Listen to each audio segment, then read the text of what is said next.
Assalamu alaikum. I'm lecturer Muhammad Farhan Sheikh. Today we will discuss chapter number 4, Inter-Reproduction.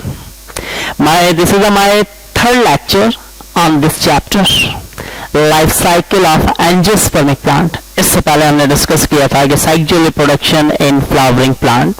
देखिए angiospermic plant आप सब जानते हैं, मैं इससे पहले प्रीवियस लेक्चर में बता चुका हूं. तो लाइफ साइकिल जो एंजियोस्पर्मिक प्लांट का है उसको डिवाइड किया गया है किसके अंदर, या उसको completed into two cycle. Number 1 sporophytic cycle या फिर स्पोरोफाइटिक स्टेज, और सेकंड है गैमेटोफाइटिक स्टेज. दो स्टेजेस हैं, एक स्पोरोफाइटिक स्टेज और दूसरा gametophytic stage. Because angiospermic plant complete their life cycle into two stages. They possess the process of alternation of generation. ये क्या करते हैं? Alternation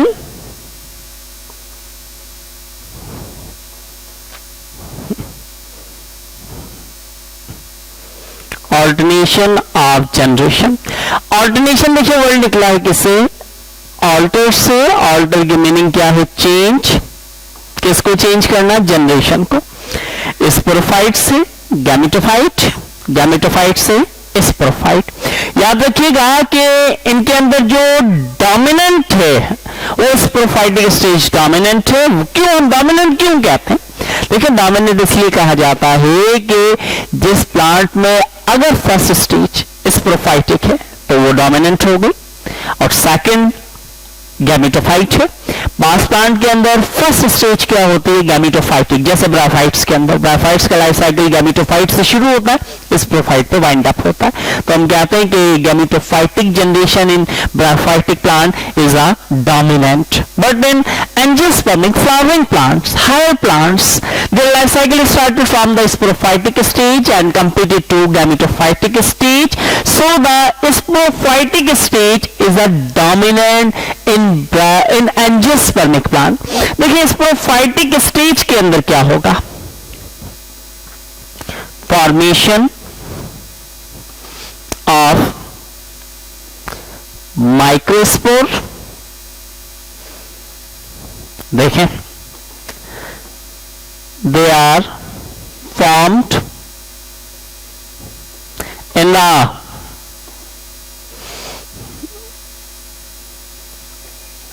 anther of stamen. आप जानते हैं कि stamen is a male reproductive organ. देखें इस तरीके से कि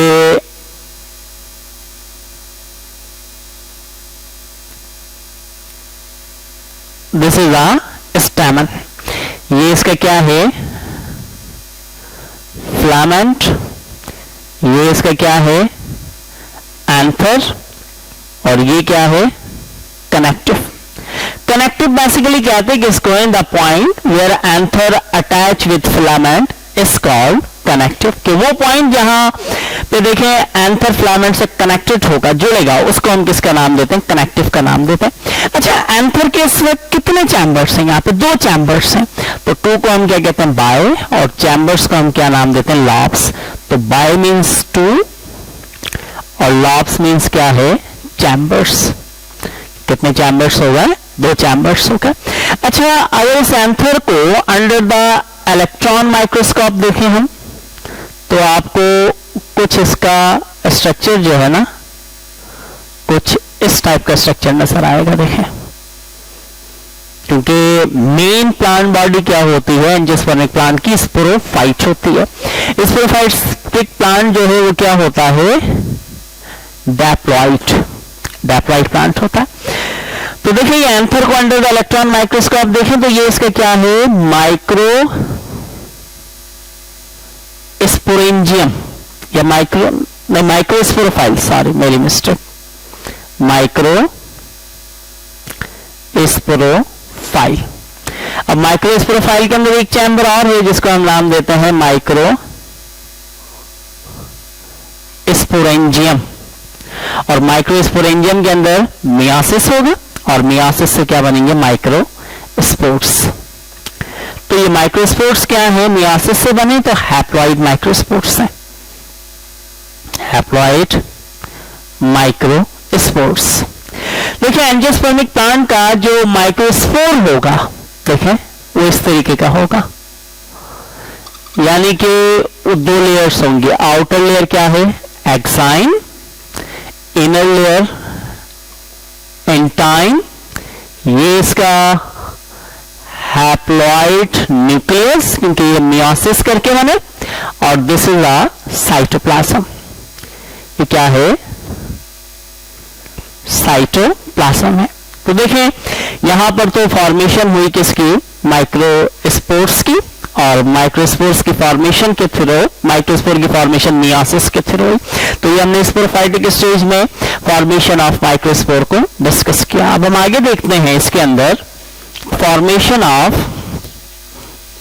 मेगास्पोर्स के, मेगास्पोर्स की फॉर्मेशन कैसे होगी। देखें बी, फॉर्मेशन ऑफ मेगास्पोर। देखिए megaspores are formed in the ovule of carpel. आपको याद होगा मैंने इस तरीके से आपको प्रीवियस लेक्चर में कार्पेल बताई थी। कार्पेल 3 पार्ट से कंसिस्ट करेगी, स्टिग्मा, ये एक एलोंगेटेड स्टॉक है जिसको स्टाइल कहा जाता है, ये लोअर साइलेंट पोर्शन, इसको हम ओवरी का नाम देते हैं। ओवरी के अंदर क्या मौजूद है, ओव्यूल मौजूद है, और ओव्यूल के पास क्या होता है, एक लार्ज डैप्लॉइड एग होगा। देखिए इस तरीके से ना, लार्ज डैप्लॉइड एग होगा, इस तरीके से मैं इसकी यानी कि ओवरी को यहां ड्रॉ करता हूं, आप देखिएगा, this is the structure of ovary. ये किसका स्ट्रक्चर है, ओवरी का, ठीक है जी, स्ट्रक्चर ऑफ ओवरी। देखें ये है एक large haploid megaspore mother cell, ये मियोसिस करेगा और मियोसिस करके कितने 4 हैप्लॉइड मेगास्पोर्स बनाएगा। यहां पे कितने 4 हैप्लॉइड मेगास्पोर्स बने। अब देखिए इन 4 में से out of 4 only 1 is functional and 3 are non functional.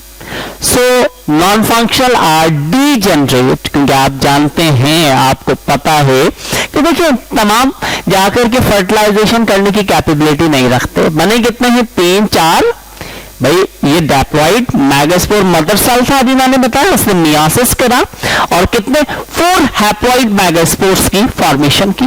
उन 4 हैप्लॉइड मेगास्पोर्स में से 3 are non functional, so they degenerate, and 1 functional take part in the development of female gametophyte. So this is a sporophytic stage in angiospermic plant. ठीक है, sporophytic stage is a dominant. In sporophytic stage we discuss formation of microspore and megaspore, and sporophytic angiospermic plant is a diploid, so they perform the process of meiosis and form haploid micro and megaspores. ठीक है, these micro and megaspores are developed into male and female gametophyte. ठीक है जी। अच्छा देखिए इन microspores को आप चाहें तो नाम दे सकते हैं किसका, यानी कि पॉलन ग्रेन का नाम भी दे सकते हैं। अगर आप चाहें तो इन माइक्रोस्पोर्स को पॉलन ग्रेन भी कह सकते हैं, ऐसा कोई इश्यू नहीं है। जो आपको सुटेबल लगे वो आप इसके लिए यूज कर सकते हैं।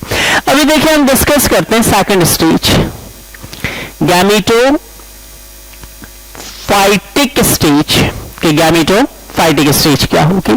देखिए गैमेटोफाइटिक स्टेज में सबसे पहले हम डिस्कस करते हैं डेवलपमेंट of male gametophyte। तो मेल गैमेटोफाइट की डेवलपमेंट क्या होगी। देखिए each microspore develop into male gametophyte. देखिए ये है एक आपके पास क्या, हैप्लॉइड माइक्रोस्पोर। अभी मैंने कुछ देर पहले आपको बताया देखेंगे ये इसकी आउटर लेयर है, इस आउटर लेयर को एक्साइन कहेंगे, ये इसकी इनर लेयर है, इस इनर लेयर को एंटाइन कहेंगे। दिस इज अ साइटोप्लाज्म, ये इसका साइटोप्लाज्म है, और ये इसका क्या है, हैप्लॉइड न्यूक्लियस, क्योंकि मियासिस करके बना था। अब देखेंगे हैप्लॉइड न्यूक्लियस क्या करेगा, मियासिस तो कर नहीं सकता, माइटोसिस करेगा, और माइटोसिस करके दो न्यूक्लियाई बनाएगा। एक तो यहां पे बनेगा क्या, प्रोथैलस न्यूक्लियाई, और दूसरा बनेगा एंथ्रीडियल न्यूक्लियाई। देखिए ये नॉन फंक्शनल है, तो ये क्या हो जाएगा, नॉन फंक्शनल है तो ये क्या हो जाएगा, डीजेनरेट, और ये फंक्शनल है तो ये आगे अगेन क्या करेगा, माइटोसिस करेगा, अगेन माइटोसिस। तो यहां पे क्या बनाएगा, जनरेटिव न्यूक्लियाई और tube nuclei. Tube nuclei, tube nuclei change होगा किसके अंदर, पॉलन ट्यूब में, किसकी मदद से, with the help of gibberellin phytohormones. और जनरेटिव न्यूक्लियाई फॉर्म, जनरेटिव जो न्यूक्लियाई हैं वो क्या बना लेंगे, ट्रू मेल गैमेट्स की फॉर्मेशन कर लेंगे। तो ये वेरी सिंपल कि हैप्लॉइड न्यूक्लियस डिवाइड हुआ प्रोथैलस और एंथ्रीडियल में। प्रोथैलस नॉन फंक्शनल था, डिजेनरेट हो गया, एंथ्रीडियल फंक्शनल था, उसने अगेन माइटोसिस किया, माइटोसिस करके जनरेटिव न्यूक्लिया और ट्यूब न्यूक्लिया बनाया। ट्यूब न्यूक्लिया चेंज हुआ पॉलन ट्यूब में with the help of gibberellin phytohormone. आप चैप्टर 3 के अंदर डिस्कस कर चुके होंगे रोल ऑफ जिबरेलिन के अंदर, कि gibberellin take part in the formation of microspore and pollen tube. अच्छा, जनरेटिव न्यूक्लिया ने क्या करा, ट्रू मेल गैमेट्स की फॉर्मेशन की। अच्छा, this is the development of male gametophyte. Now we discuss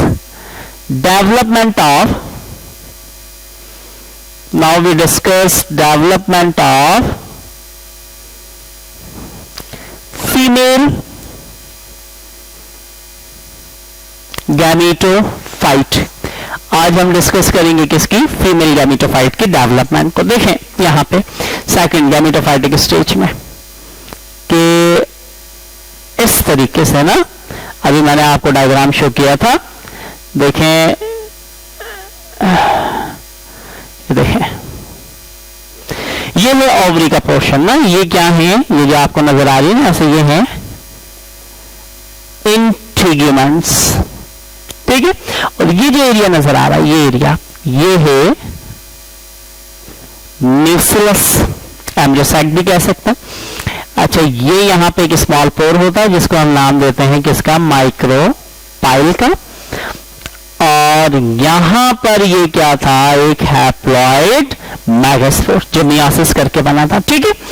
अच्छा देखिए, ये हैप्लॉइड मैगास्पोर से ये क्या करेगा, माइटोसिस करेगा, माइटोसिस करके इसने दो बनाए। अब इन दो में से एक माइग्रेट कर गया कहां, अपोजिट पोल पे। अब एक ऊपर है, एक नीचे है। अब नीचे वाला क्या करेगा, नीचे वाला ट्वाइस माइटोसिस, कितनी दफा, दो दफा माइटोसिस करेगा। जब दो दफा माइटोसिस किया, एक दफा किया तो दो बनेंगे, दो दफा करेगा तो 4 बनेंगे। तो इसने ट्वाइस माइटोसिस किया, कितने बने, 4 यहां पर न्यूक्लियाई बन गए।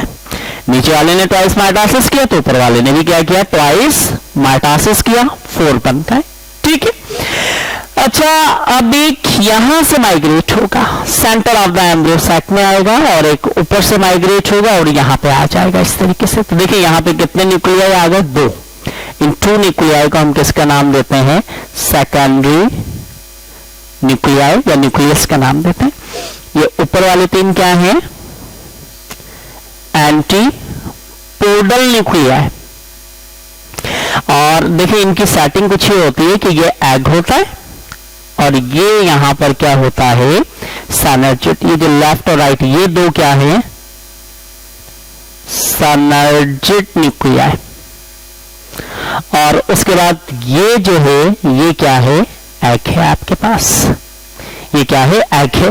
ये अक्सर एमसीक्यूज भी आ चुका है एग्जाम में कि जब पॉलन ट्यूब एंटर होती है तो सबसे पहले सामने कौन होते हैं, तो याद रखिएगा सबसे पहले सामने कौन होते हैं यहाँ पर, यानी कि सिनर्जिड न्यूक्लिया। और ये एमसीक्यू इस तरीके से भी आ चुका है कि ड्यूरिंग द डेवलपमेंट ऑफ यानी कि female gametophyte 3 2 3, B option 3 3 4, C option 3 2 4, इस तरीके से ऑप्शन है।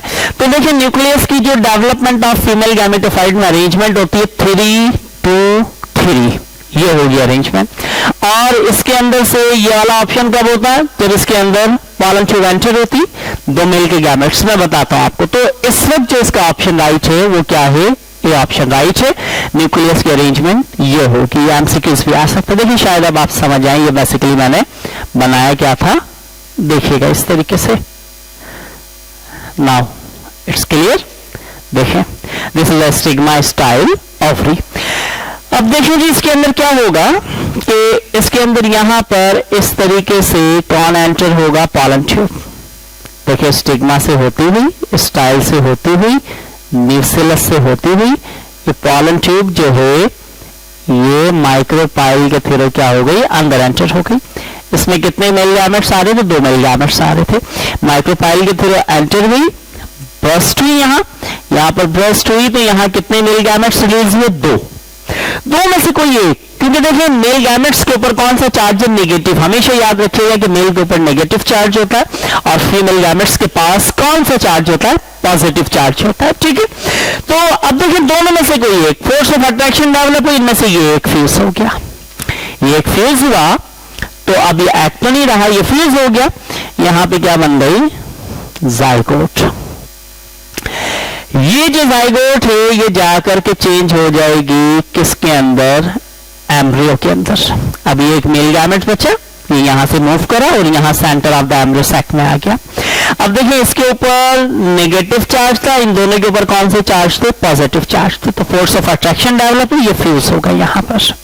और जब ये फ्यूज होगा तो अब ये सेकेंडरी न्यूक्लियस नहीं रहा, बल्कि ये क्या बन गया, ये आपके पास बन गया। अब क्या, इसको हम नाम दे देंगे, चलो ब्लैक मार्कर से शो करता हूं, एंडोस्पर्मिक न्यूक्लियस बन गया, एंडोस्पर्मिक न्यूक्लियस बन गया। 3 फ्यूज हुए ना, या ट्रैप्लॉइड न्यूक्लियस, 3 न्यूक्लियस एक साथ आकर के इसके अंदर क्या होगा, फ्यूज होगा। ट्रैप्लॉइड न्यूक्लियस क्या है, एंडोस्पर्मिक न्यूक्लियस क्या है, या फिर polar nuclei, polar opposite charges हैं। ठीक है, फ्यूज हुए।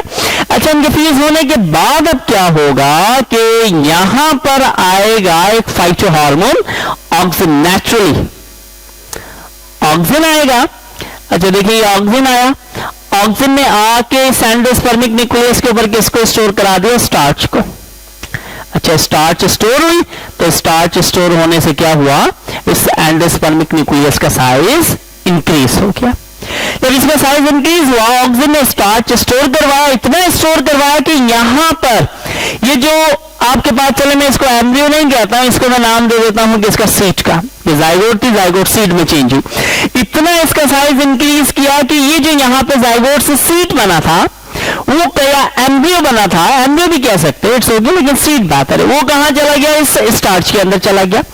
अच्छा उसके बाद फिर ऑक्सिन क्या हुआ, यहां से चला गया, ऑक्सिन गया। तो ऑक्सिन के जाने के बाद यहां कौन नेचुरली अपेयर हो गया, जिबरलिन। अच्छा जिबरलिन ने आके यहां क्या काम किया, यहां पर एक एंजाइम रिलीज किया, अमाइलेज। और उस अमाइलेज एंजाइम ने क्या काम किया कि यहां पर जो स्टार्च था, इस स्टार्च को चेंज कर दिया किसमें, शुगर के अंदर। अमाइलेज ने क्या करा, स्टार्च को किसमें कन्वर्ट कर दिया, शुगर में। जब स्टार्च शुगर में कन्वर्ट हुई तो अब ये एंडोस्पर्मिक न्यूक्लियस नहीं रहा, बल्कि ये क्या बन गया, आपके पास फ्रूट बन गया। क्या बन गया, फ्रूट। और ये जो एंटीपोडल थे ये नॉन फंक्शनल थे, नॉन फंक्शनल थे, तो ये क्या हो जाएंगे, डिजेनरेट हो जाएंगे। और सिनर्जिड भी क्या थे आपके पास, नॉन फंक्शनल, तो जो नॉन फंक्शनल है वो क्या हो जाएंगे, डीजनरेट हो जाएंगे। ठीक है जी। अच्छा, ये जो इंटीग्यूमेंट्स था, इंटीग्यूमेंट्स क्या बना लेगा? सीड कोट बना लेगा, क्योंकि after fertilisation integument of ovule के जो ये ओव्यूल था ना, ओव्यूल के जो इंटीग्यूमेंट्स होते हैं वो क्या बना लेते हैं? सीड कोट बना लेते हैं। एंड सीड कोट क्या काम करता है? प्रोटेक्शन करता है। किसकी? सीड की प्रोटेक्शन करता है। ठीक है, तो देखिए this is the development of female gametophyte. ठीक है, तो याद रखिएगा यहाँ फ्रूट बन गया। हमेशा याद रखिएगा फ्रूट और वेजिटेबल के अंदर डिफरेंस है। फ्रूट हमेशा फ्लावर मतलब कार्पेल से डेवलप होता है, और वेजिटेबल जो है वो हमेशा वेजिटेटिव पार्ट्स, और प्लांट्स के आप जानते हैं कि वेजिटेटिव पार्ट्स कौन से हैं? Root, stem, leaves, these are the vegetative parts of plant. तो जो हमेशा वेजिटेटिव पार्ट से, रूट से, स्टेम से, लीफ से पैदा होगा उसको हम वेजिटेबल का नाम देंगे, और जो फ्लावर मतलब कार्पल से डेवलप होगा उसको हम किसका नाम देंगे? फ्रूट का नाम देंगे। तो this is our life cycle of angiospermic plant. Thank you very much. Inshallah we will discuss next time, next lecture. Thank you. Allah Hafiz.